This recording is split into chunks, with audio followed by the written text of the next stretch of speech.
Excellence Félix Antoine Tshisekedi Tshilombo. Excellence Madame le Ministre, messager du chef de l'État, nous sommes convaincus que vous ferez part de toutes les doléances entendues par vous auprès du Président de la République. Sur ce, je vous invite, Excellence, à vous adresser à toutes les forces vives du Kasaï oriental représentées ici. Je vous remercie, Madame le Président. Merci. À présent, nous allons suivre Son Excellence, Madame.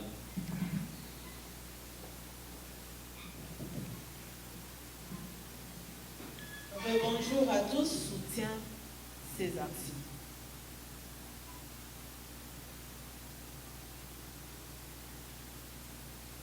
Je disais que ça me rassure pour moi, parce que je suis porteuse d'un message qui doit responsabiliser chacun de nous. Quand elle lisait, je me suis posé la question de savoir, ça veut dire quoi accompagner les chefs de l'État? Vous êtes d'accord d'accompagner les chefs? Ça veut dire quoi? Qu'est-ce que vous faites pour accompagner les chefs de l'État? Qu'est-ce qu'il faut faire pour l'accompagner efficacement?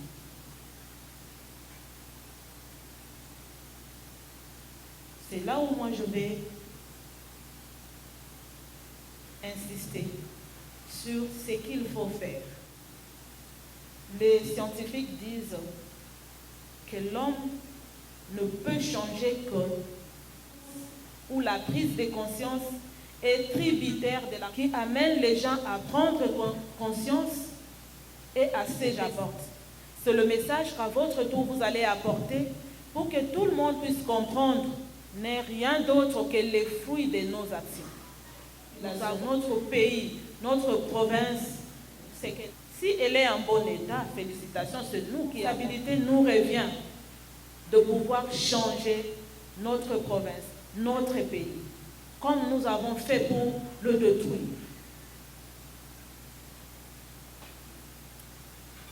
C'est quoi en fait le contexte? Vous savez comme moi que depuis que le président est au pouvoir, il s'est donné un devoir qui traduit son projet de société. Tout ça, qui n'est que le résultat d'un travail, nous prenons conscience et nous acceptons. Quel est l'état actuel pendant que nous épousons les étrangers? Il y a des communautés qui ne peuvent pas acheter le bien dans l'autre communauté. Il y a des communautés qui ne peuvent pas se parler. Je me suis posé la question de savoir où sommes-nous? Toujours au Congo? Le Congo de nos ancêtres qui étaient unis au départ, nation. Des divisions, de tribalisme, prendre une pierre et la jeter sur l'autre. Voilà ce que notre province est. Vous verrez que ce sont les mêmes représentants de l'État qui eux-mêmes détruisent. Un individu ne peut pas vivre. Des taxes, j'ai appris. Des taxes qui devaient être prises en charge par les nationales. Et tout ça. Mais nous avons perdu le cœur. Ça, c'est l'état des lieux. Jusqu'à datant, quand il y a un conflit, ça s'est résolu déjà au niveau de notables. Sans nécessairement aller à la commune ou, je ne sais pas, au gouvernorat. Mais aujourd'hui, moindre conflit, travail vain de pouvoir se diviser, de pouvoir déformer. Mais vous oubliez que le chef de l'État peut se réveiller un matin et fermer l'Assemblée provinciale. Parce que c'est bien vous oubliez.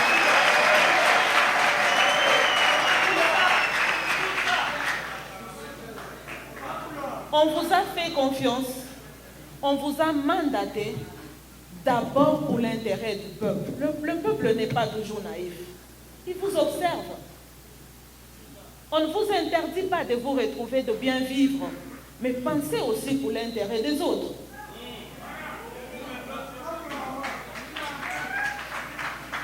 Et c'est encore vous qui entretenez les conflits au niveau des chefs. Les conflits est devenu...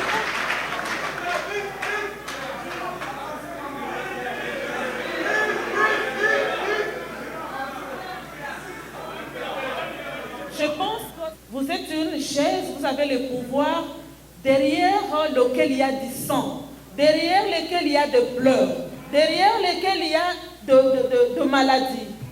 Ça ne va pas vous apporter bénédiction.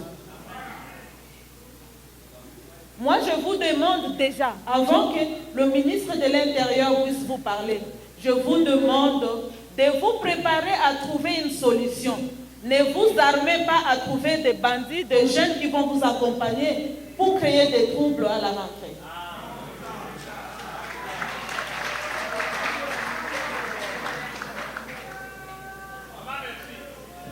Faites honneur au chef de l'État, s'il vous plaît. Mais maintenant, on a le pouvoir. Mais faites voir aux yeux de ces gens-là que très bien. Et les chefs, moi je vous honore, je vous respecte. Vous êtes sages. Comment vous pouvez vous emballer? Les députés ne resteront pas pour toujours. Ils passeront. Mais comment vous pouvez vous laisser prendre? On vous propose des choses inutiles que vous gobez et que vous mettez en pratique. Vous avez une part de responsabilité. Ne croyez vraiment pas que ça passe inaperçu, que les gens ne savent pas tout ce qui s'est fait la nuit. C'est connu. Rien n'est gardé secret longtemps sur cette terre des hommes. C'est connu.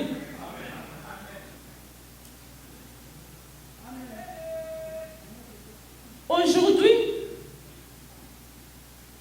quand nous regardons l'état de lieu, les auteurs, c'est nous tous ici. Majeur, c'est le fait que vous êtes en train de détruire la jeunesse. Quel modèle la jeunesse a? Est-ce que les jeunes peuvent s'identifier à vous? Quel Congo vous préparez pour demain? Il y a un adage qui dit que même la plus belle femme du monde ne donne que ce qu'elle a. Qu'est-ce qu'ils auront demain? Qu'est-ce que vous mettez dans leur tête? Donc, à cause de vous, on va pourrir toutes les générations du Congo.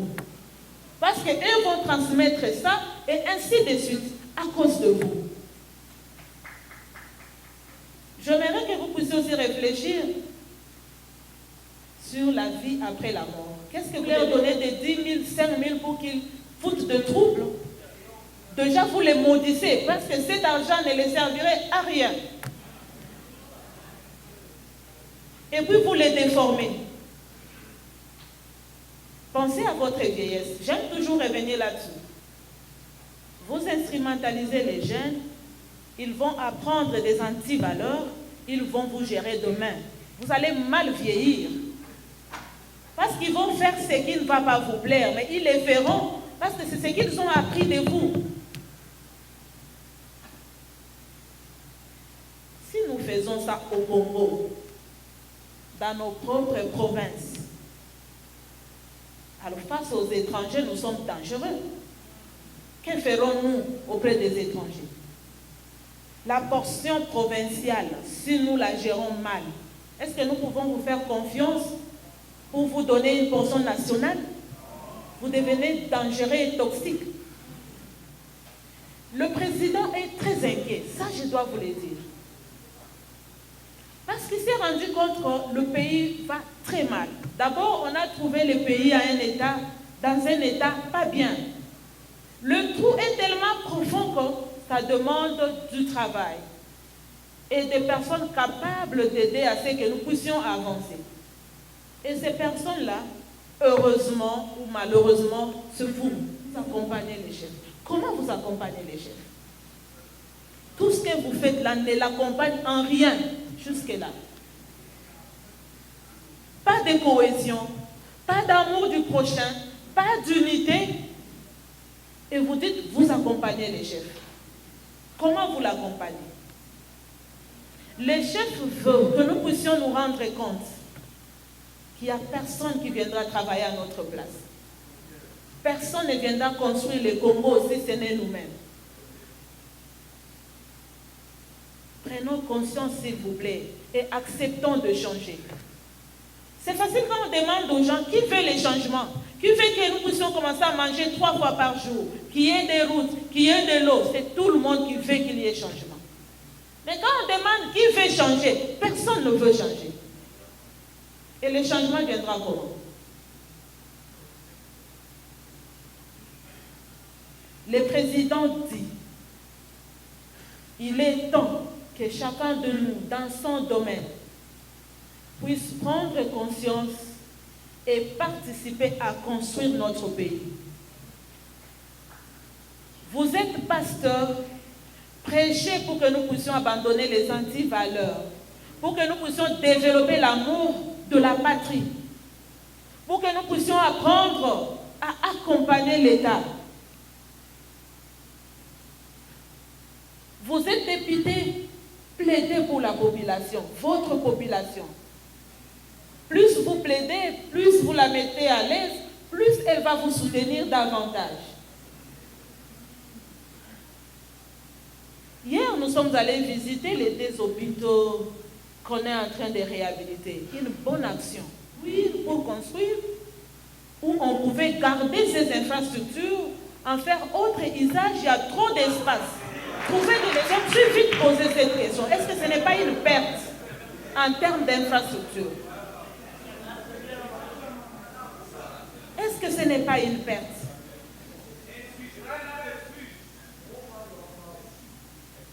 S'il vous plaît, qu'il y ait des incompréhensions partout, qu'il y ait une lenteur de changement partout, pas au Kasaï.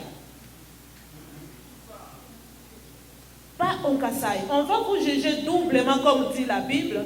À celui qui ne connaît pas, Dieu peut être gentil. Mais à celui qui connaît, qui n'a pas fait, la sanction est double. Pas au Kasaï, s'il vous plaît. Si. Parce que le changement n'est pas automatique. On va arranger les routes. Ce n'est pas avec la télécommande. C'est du travail. Et c'est dans le temps. Il m'a dit de dire qu'il va venir, si pas au mois d'octobre, au mois de novembre. Parce qu'il cherche de l'espace pour trouver 3 semaines pleines et passer 3 semaines ici. Il va circuler. Et il vient vous trouver comment? Dans des querelles.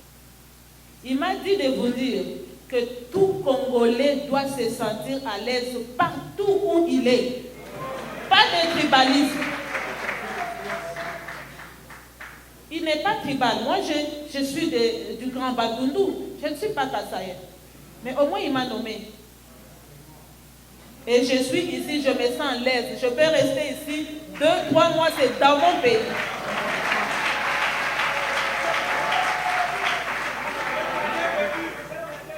Surpassons-nous. Quel est ce péché qu'on ne peut pas pardonner?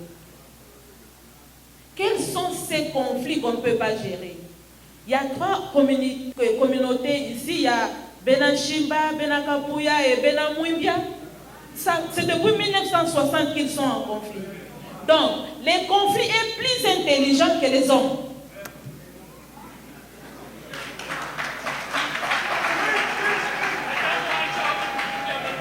Donc, vous ne pouvez pas vous asseoir et dire, mais ce conflit ici depuis 1960 profite à quoi? Qui bénéficie derrière ces conflits? Vous ne pouvez pas vous asseoir et dire, mais non, nous n'avons rien gagné. Mais depuis que vous êtes en conflit, vous n'avez pas de routes, vous n'avez pas d'eau, vous n'avez pas de courant, vous n'avez pas de moyens. Alors, vous ne pouvez pas vous décider de vivre autrement. Évaluez un peu le passé. Nous avons demeuré dans ces conflits. Qu'est-ce qu'on a gagné? vous allez constater comme moi que la division n'a rien payé. Si ça bénéficie à quelques politiciens, ça ne vous bénéficie pas. La division n'a pas payé. Des tueries n'ont pas payé. Aujourd'hui, pour la paix, pour les générations futures, vous pouvez prendre une décision, dire, nous allons nous entendre, marcher autrement. Même province, s'il vous plaît, c'est la honte. C'est la honte. Et c'est la province du chef de l'État.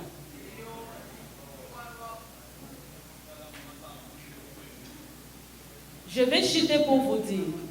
Je pense que madame va aussi suivre ça. Organiser les activités autour de la cohésion et de l'unité.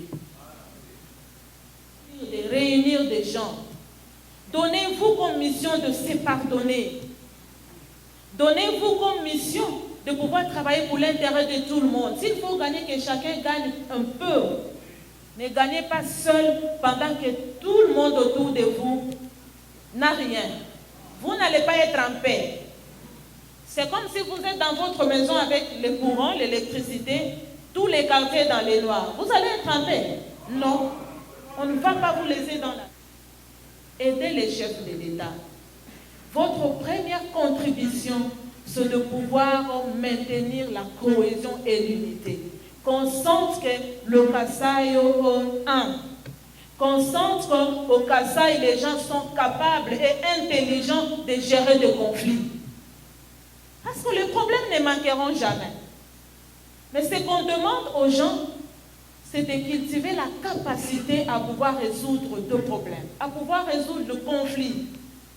Sinon, on devient moins sage, moins intelligent et les conflits prennent sur nous. Mais vous êtes trop sage, beaucoup d'expérience pour pouvoir gérer les conflits, pour pouvoir cultiver la paix, pour pouvoir vous tenir main dans la main pour que nous puissions développer notre province. Et ainsi, nous serons le modèle pour d'autres provinces et nous allons soutenir les chefs. Sinon, en 2023 ou je ne sais quand, le bilan sera zéro et on va dire, on avait dit que les Balouba ne peuvent pas gérer. Si c'est ce que vous voulez de vous, honte à vous-même. Si ce n'est pas ce que vous voulez, je me résume en disant que nous sommes obligés de nous entendre. Nous sommes obligés de nous unir. Nous sommes obligés de renforcer notre cohésion pour reconstruire notre beau pays. Sinon, Dieu nous jugera tous. Merci pour votre attention.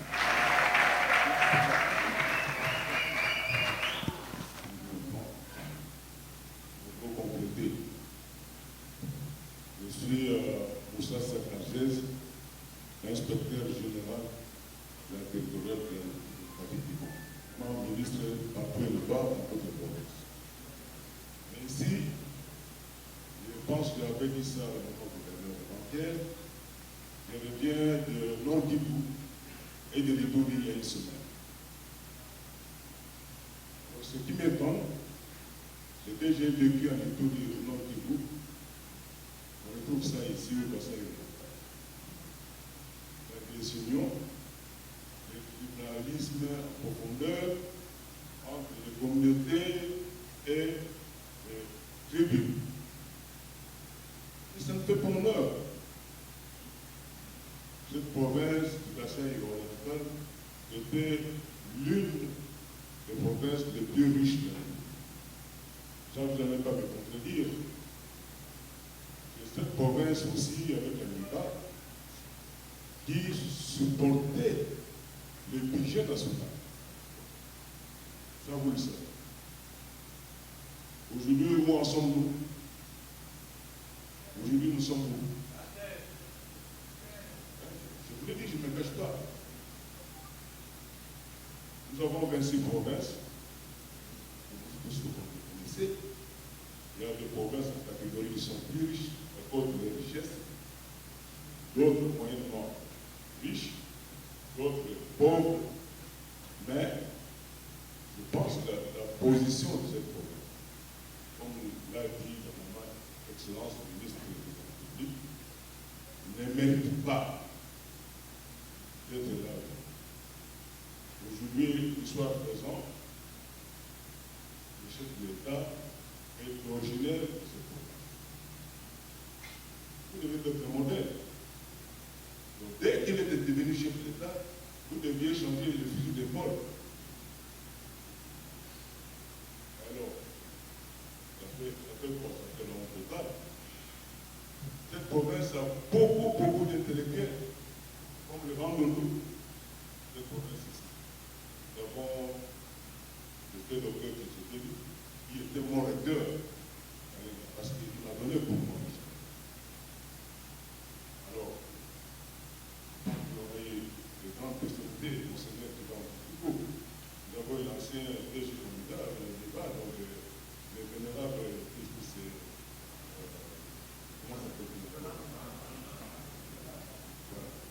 comment ça s'appelle? Ça, c'était des personnalités internationales qui faisaient la fierté de ces pays. Et pourquoi on ne peut pas suivre leur exemple? Je pense que l'heure a sonné. Je n'ai plus que compléter son excellence. Après notre départ ici, en attendant l'arrivée des chefs d'État, vous devez changer.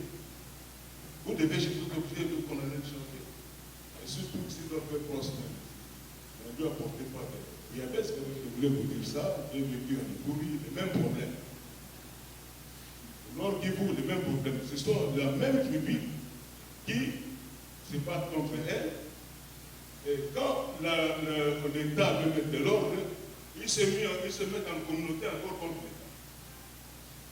l'État. Et c'est le même problème des députés provinciaux.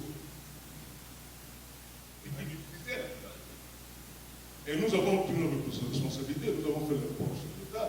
Ce qui va arriver, ça va arriver. En bon entendeur ça. Merci. Nous restons avec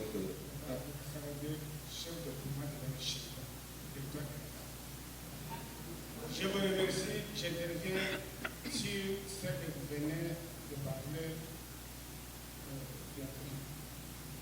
En tout cas, Madame la ministre, on nous a dit que vous avez, je soutiens ça. C'est pourquoi j'ai pris la parole pour vous demander que vous puissiez nous recevoir.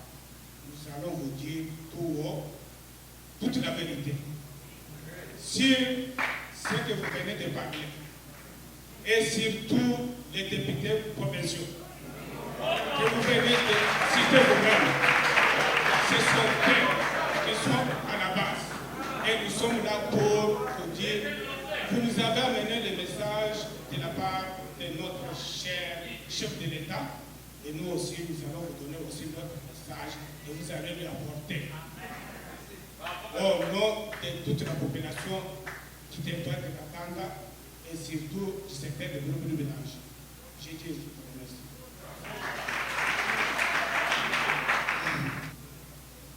Peuvent séparer leur raccordement, leur unité. Mais écoutez que le problème vient de Kinshasa. Il y a un groupe de soi-disant conseillers du chef de l'État qui, en cherchant leurs intérêts au Kasaï oriental, se focalisent sur un petit groupe de députés et cherchent partout à imposer leur dictat, et c'est ça le problème. Si vous, les conseillers du chef de l'État, se retirez dans cette province, ils doivent s'en battre et parler le même langage. Par rapport aux infrastructures, nous avons salué au effort la gratuité de l'enseignement. Mais combien d'enfants profitent de cette gratuité? Il n'y a pas 20% d'écoles officielles de l'État ici en Bujimaï. Parce que partout que c'est le cas. Mais pendant qu'il fallait adapter une politique d'une école quand même moderne, mais qui pouvait quand même aider les enfants. Nous assistons à un projet où une seule école prendra 4 milliards, 4 millions, 3 millions de dollars et construite dans un seul quartier. À combien d'enfants de cette ville vont profiter de cette école? En tout cas, nous ne sommes pas d'accord de tous les projets qui sont conçus en dehors de cette province. Ici, nous avons travaillé, il y a un cadre qui a mis en place Merci, chef.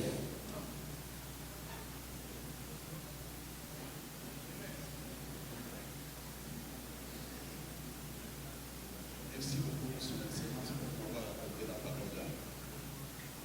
Je m'appelle Pascal.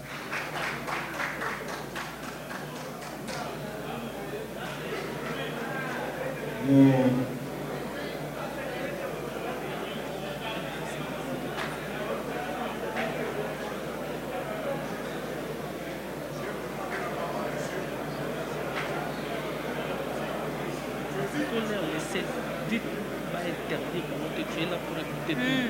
Parce que les camps où ils sont en train de vivre là, c'est les camps qui est à côté là. Ils vont aussi se défendre. Les camps du député qui sont là-bas, ils doivent aussi se défendre. Exact.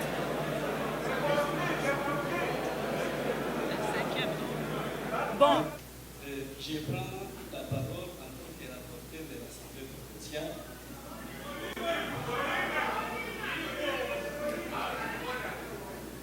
Oui, je prends la parole en tant que rapporteur de l'Assemblée provinciale parce qu'on a cité plus de 4 fois les députés.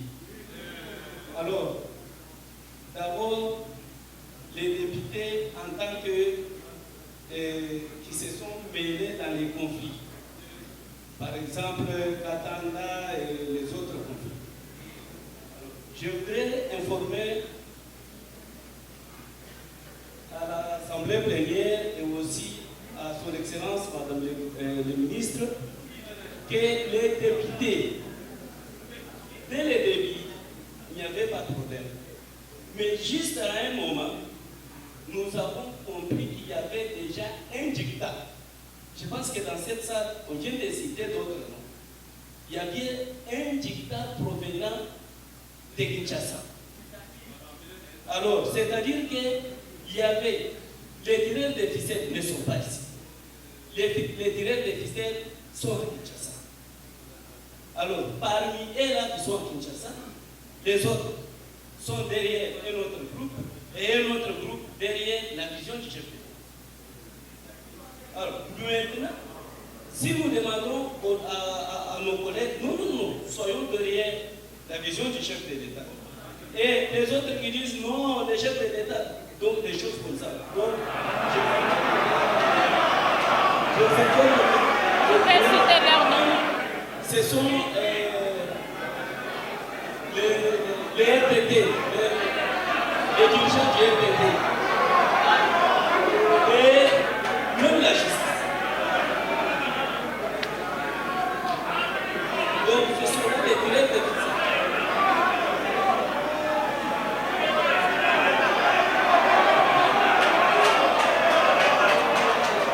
Nous ne sommes pas dans une première, monsieur. Nous sommes ici, invités comme tout le monde, pour venir partager et échanger avec notre auditeur de Kinshasa. Alors, je vais aller tout droit au but. Je voudrais dire ceci. Oui, je me présente. Je réponds au nom des Kadoshi Congolais, élu de la ville, sur la liste UDPS du Séquet.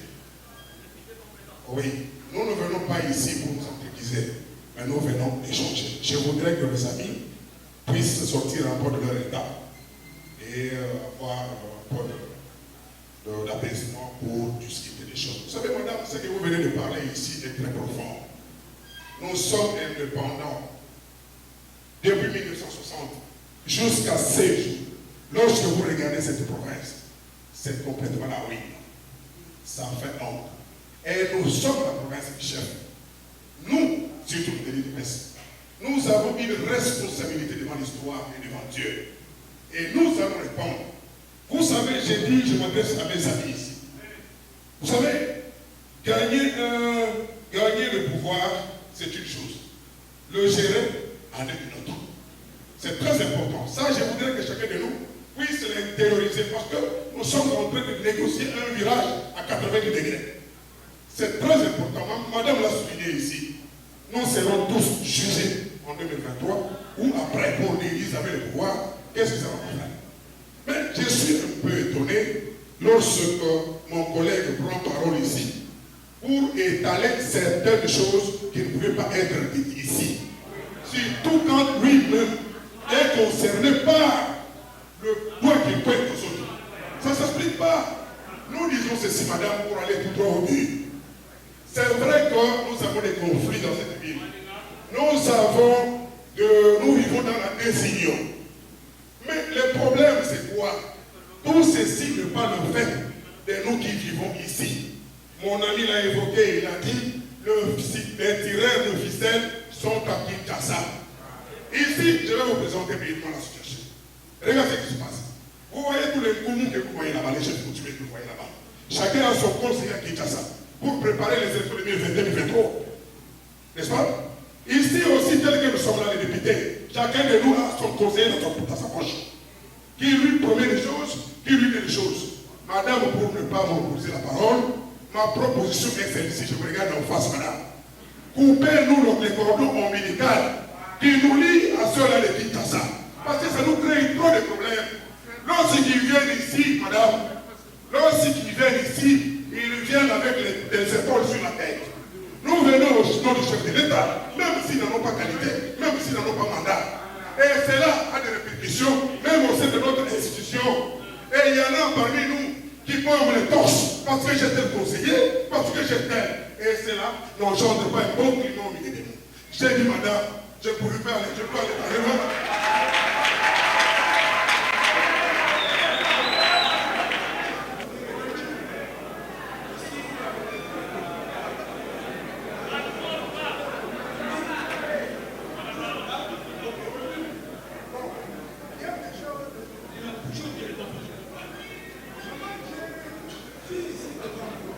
Il a fait pour accueillir le président de la République. Ici, à Kassai-Grenada. Tous les chefs ici ne s'étaient pas.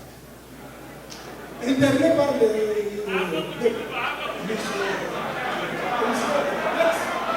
gouverneur à sa résidence. Même ici, j'ai un exemplaire pour vous dire qu'il m'avait accueilli, même dans sa dernière période de son séjour. Voilà ma photo pour comme un exemple. Alors, je voudrais dire ça.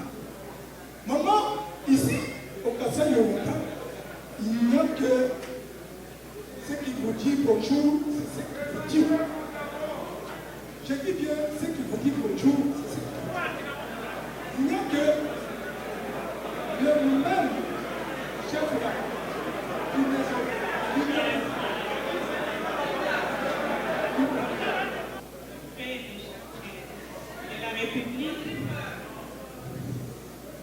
je voudrais vous demander, Excellence, vous avez parlé dans votre discours que la jeunesse est manie. La jeunesse est... Alors, nous jeunes du Kassai-Oriental, nous connaissons beaucoup de problèmes. Encore avec la crise économique et les conflits qui frappent notre province, nous sommes abandonnés. Alors nous vous prions en tant que représentants et nous vous prions de plaider pour vous auprès du gouvernement national pour que vous puissiez aussi accompagner la jeunesse dans tous vos projets. Vous avez déjà fait un grand pas avec la gratuité de l'enseignement, mais ce n'est pas tout. Nous avons encore des problèmes. Nous vous prions aussi de nous recevoir parce que nous avons beaucoup à vous. Je vous remercie. Les présidents de la Ligue des jeunes Parti écologique Soleil. Nous vous remercions encore de plus, madame, pour votre présence en tant que ministre auprès du chef de l'État, son Excellence, président de la République. Vous allez demander certains mémoires. En prenant la parole, par rapport au désastre qui s'est passé, qu'ils apportent le mémo. Comme c'est par rapport à ça. La jeunesse est manipulée dans tous les sens par les politiciens. Dit à quoi nous n'avons pas d'emploi. Les jeunes, dès qu'ils se voient sans emploi, ils manquent d'argent. Mais qu'un politicien, le temps l'amène, il est manipulé. Il peut faire ce qu'il peut pour satisfaire les besoins d'un politicien. Je prends un exemple aujourd'hui typique dans toutes les entreprises, au gouvernement, vous verrez qu'il n'y a que des mêmes figures qui y est là-bas. Vous trouverez une même personne à l'Amiba, il est chez Sassima, il est partout ailleurs, la même personne, ou soit son membre de famille, ou soit un ami qui est là. Pourquoi nous les jeunes nous sommes jusqu'à ce niveau-là? Si vous allez quelque part pour postuler, pour être engagé, on vous demande les expériences de 5 ans, 10 ans. Or que je viens de finir mon diplôme. C'est là nous sommes vraiment victimes de cela toutes les années. D'où nous vous demandons aussi de créer les emplois et aussi de voir aussi ces revenus comme étant jeunes. Vraiment, nous vous soutenons et nous soutenons encore les chefs. Je vous remercie. Le président fédéral de la Ligue de jeunes pour la Fédération rurale du Kasaï oriental, UDPS du CD. Alors, je prends la parole pour vous remercier, Madame le ministre auprès le chef de l'État, pour votre exposé mielleux présenté sur un plateau en or. Alors, le problème ici, je m'en vais tout droit sur le point que vous avez épinglé sur la jeunesse. Pourquoi la jeunesse ne peut pas prendre conscience? Pourquoi la jeunesse est manipulée? Une chose est certaine. On peut dire que la jeunesse est manipulée parce qu'il n'y a pas d'emploi. Oui. Mais le problème est qu'il faut identifier le besoin réel qui se trouve dans notre province pour savoir pourquoi la jeunesse doit être manipulée. Il y a un problème ici. Lorsqu'on accède au pouvoir, il y a quelque chose qui se passe sous forme d'un règlement de compte. C'est-à-dire, les nous aussi. Maintenant, c'est notre tour. Maintenant, c'est nous qui dirigeons, c'est nous qui gérons. Mais sans pour autant voir pourquoi, ou comprendre pourquoi nous avons le pouvoir et pourquoi nous devons gérer. Et ici, il y a un problème, que nous avons la jeunesse manipulée parce qu'il n'y a pas d'emploi. Nous avons la jeunesse manipulée parce qu'on se fait appartenant de tel ou tel. Et il y a un problème. Chacun, lorsqu'il se voit avec une portion de pouvoir, il va se former un groupe. Nous, nous sommes les groupes de tel, nous nous chantons pour tel, nous nous devons acclamer pour tel, sans pour autant voir ton projet, sans pour autant voir le pourquoi je suis dans ce poste ici. Mais aussi, il y a un problème de génération. Il y a un problème de génération. Nous, les jeunes, nous devons aussi accéder dans certains postes de direction. Maintenant, je peux proposer mon projet. Et lorsque le projet va arriver quelque part, j'ai un bailleur de fonds, le projet doit être bloqué. Pourquoi? Parce que si il serait financé, c'est-à-dire il va aussi être comme moi, il va me combattre, il va me passer. C'est-à-dire les leviers qui sont là, ce sont eux qui sont en train de bloquer la promotion de la jeunesse. Parce qu'ils se contentent d'avoir gardé le poste qu'ils ont éternellement. Et ils ne savent pas le pourquoi. Les universités, les écoles continuent à former. Et si on va former, et après, le résultat, il n'y en a pas. Après, il n'y a pas les jeunes qui sont lancés sur un marché d'emploi. Et on va toujours avoir les multitudes des diplômés, de gradués, des licenciés, ainsi de suite. Pour ce faire, Madame le ministre et le chef de l'État, c'est ça ma demande. Je vais à ce que, lorsque vous allez rentrer à Kinshasa et donner un rapport au chef de l'État, prière de passer ce message au chef de l'État. La jeunesse de la province du Kasaï oriental a besoin à ce que vous puissiez créer une nouvelle structure pour que la jeunesse puisse se retrouver. Parce que les anciennes structures, le vieux ont gardé ça. Le vieux ont bloqué. Il n'y a plus moyen d'accéder. On va vous proposer ici soyez ministre, pour que vous soyez tête, on bloque, on dit moi Néo, qu'est-ce qu'il connaît? Moi Néo, il a quelle expérience? C'est pourquoi nous vous demandons à ce que le chef de l'État puisse créer une nouvelle structure pour que la jeunesse se retrouve. Je dis et je vous remercie.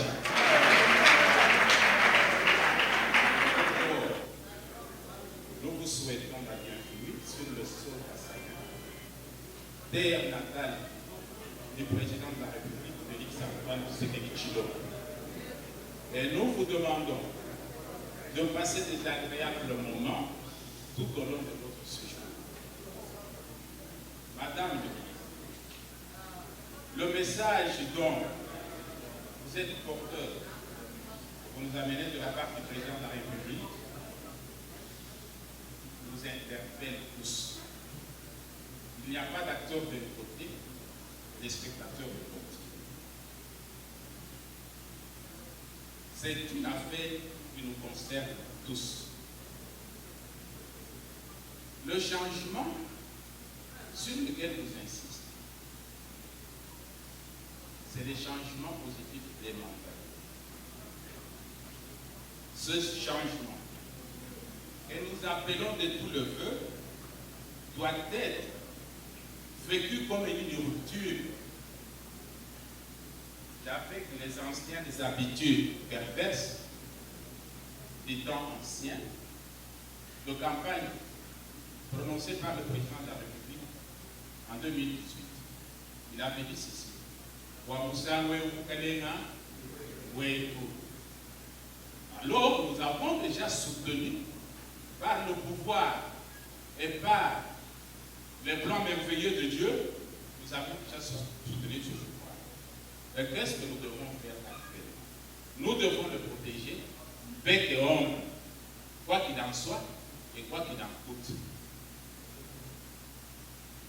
Madame le ministre, près du président de la République, la population du Kassai oriental que vous avez rencontrée aujourd'hui, elle vient de loin.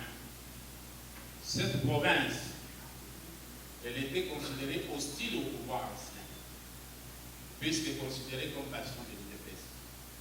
La population avait été traumatisée, meurtrie, clochartisée. Oh, il n'y a pas, le mot était grand. On ne peut pas les énumérer tous. Et cette population vient de loin. Vous lui demandez un changement. Mais il y a aussi les aléas de la vie. Tout de suite là, il y a des intervenants qui ont fait adhésion à la population. L'antivaleur persiste.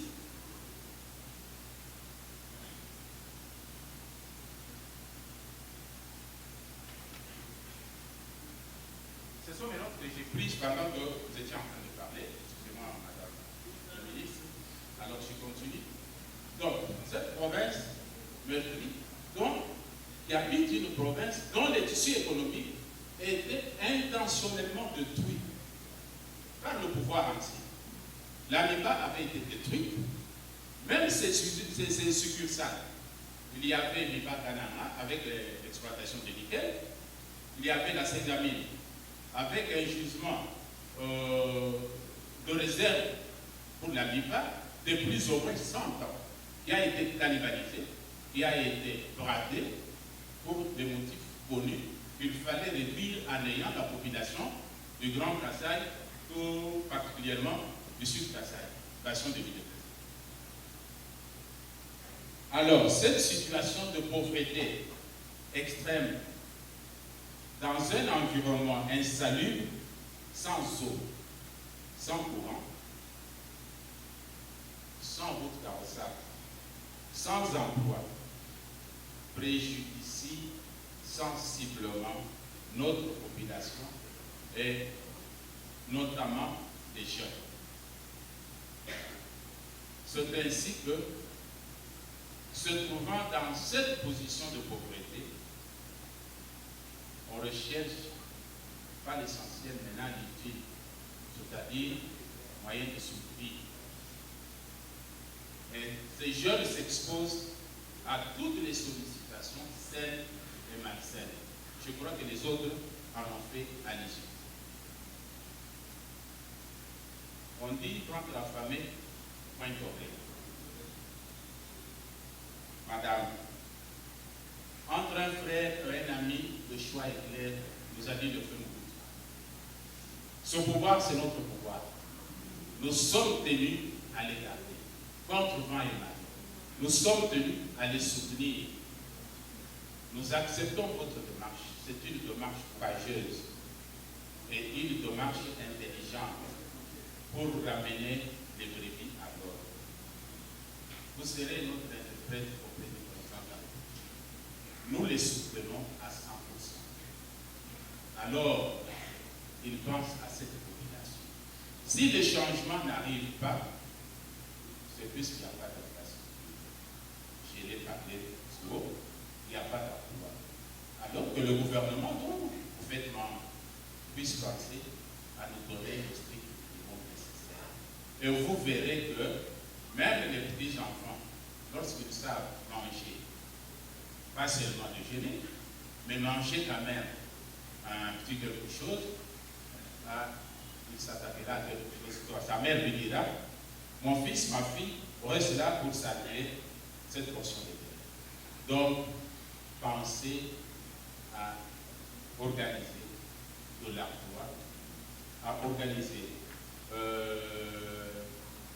De toute façon, l'emploi englobe les deux. Je ne peux pas m'étendre, mais l'essentiel est que vous m'ayez compris. Donc,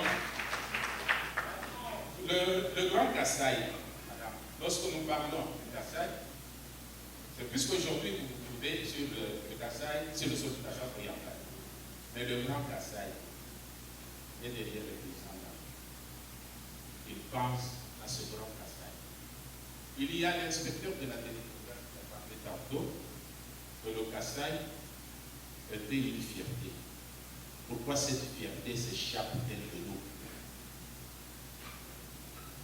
Qu'attend notre élite intellectuelle et politique pour se remettre autour d'une table et analyser cette situation? Madame, je vais conclure pour dire que nous sommes de cœur avec notre président. Le problème de nos députés, le peuple mérite les représentants, ils se choisissent. C'est arrivé, mais c'est une leçon pour nous. Que le président de la République prenne compte de toutes ces remarques faites pour que le trafic d'influence autour de son nom diminue. J'ai dit, je vous remercie. Que le chef de l'État a dit qu'il ne vous a pas oublié et qu'il ne vous oublierait jamais. Ça, il l'a dit. J'aimerais aussi nous rappeler que tout changement a un prix à payer. Tout changement a un prix à payer. Je vous donne un exemple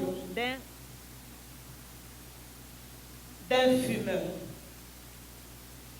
à qui vous demandez de cesser de fumer. Est-ce qu'il s'en sort facilement? Non. Il doit perdre quelque chose. Il doit se donner une nouvelle ligne de conduite. Il doit se créer une nouvelle habitude. Il en souffre. Il oublie aujourd'hui, demain il rechute, après-demain il se relève et au finish il cesse de fumer.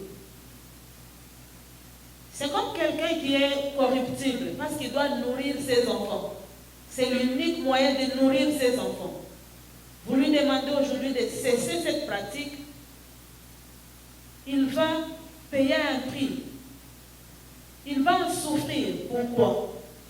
Parce que les enfants vont dormir affamés. Un jour, pendant que lui a l'opportunité de corruption, mais il doit se l'interdire. Et c'est petit à petit, en souffrant, qu'il obtient un changement. Ce n'est pas à vous que je vais rappeler comment est-ce que le chef a géré depuis qu'il est arrivé au pouvoir. Il n'était pas seul à prendre des décisions. Nous n'allons pas nous voiler la face que ce n'est pas tout le monde qui était pour le bien des Congolais. Vous savez comme moi qu'il y avait des gens pour empêcher de bonnes actions. Nous sommes aujourd'hui dans l'union sacrée. Et notre souci est que chacun de nous, comme nous l'avons accepté, accompagne les chefs pour le bien-être de la population. Comprenez que ce n'est pas automatique, ce n'est pas un dessin animé, ce n'est pas avec la télécommande qu'on clique et puis il y a les changements. Le changement, c'est un processus. Mais ça doit commencer quelque part. C'est là où nous voulons vous demander de comprendre que quelque chose doit commencer un jour. Même le voyage de 1000 pas commence par un pas. Si vous ne faites pas le premier pas, vous ne ferez pas le deuxième, le 50e et le 900e. Toujours il y a un commencement quelque part. Prenons cette décision courageuse. Même si on doit payer les prix, même si on doit souffrir, même si jusque-là il n'y a pas de travail pour la jeunesse. Jusque-là, la province est telle qu'elle est. Commençons quelque part, croyons au changement et le changement sera là. Mais nous devons nous impliquer tous. Seul le président de la République ne saura pas apporter un changement ici. Seul il ne saura pas. Déjà, il est dit, il a besoin de tout le monde. Soutenons-le pour qu'il y ait changement. Le premier pas, c'est de nous unir, de vivre en cohésion, de nous comprendre, de nous accepter et de changer. Les antivaleurs, franchement, il faut être courageux pour venir accepter des antivaleurs en public, là, sur la table du chef. Du reste, pour chuter, soyons unis une fois pour toutes. Ne faisons pas la honte du président de la République. Je vous remercie.